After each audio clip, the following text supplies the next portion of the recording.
Habari yenu mashosti zangu, mashabiki, mnaendeleaje? Ladies and gentlemen, how are you? How's today guy? I think everybody's okay. Kuna kitu nataka niwaambie mashabiki zangu na nyie mtie komenti zenu.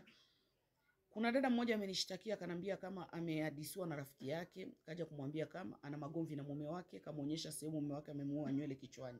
Kampiga sana mpaka kamuoa nywele.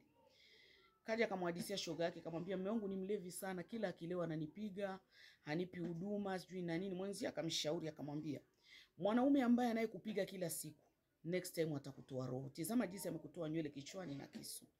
Kwa hiyo mwanaume kama sio mwanaume wa kuishi naye. Dada yule jana wameelewana na mume wake, amemhadisia yote aliyoshauriwa na shoga yake. Ndugu zangu, baadhi ya wanawake kama mnajua mngali mnawapenda waume zenu, msio mnaomba ushauri kwa mtu, sababu mnataka kuchonganisha baadhi ya watu. Sababu kama ungali unajua unampenda mume wako, vumilia mapungufu yake. Hiyo ni tatizo yako mwenyewe, hayamuhusu mtu. Sababu siku utakuwa na hasira, hutoomba mtu ushauri hata mmoja. Ukiona mtu angali anauliza sijui anaomba talaka, angali anampenda mume.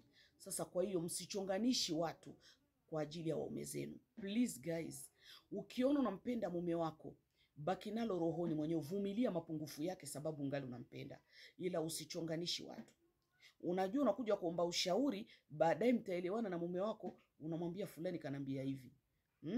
Nasikia ule mume akampigia simu mwenzake akaanza kumtukana, wewe ni malaya, unataka mke wangu naye aje kuwa malaya kama wewe. Nani kamchonganisha? Shoga yake. Ndugu zangu, kaeni kwenye ndoa zenu.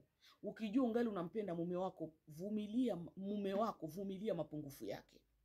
Usihadisi watu afu baadaye unaanza lawama, unaanza kuwaona wabaya wale waliokushauri.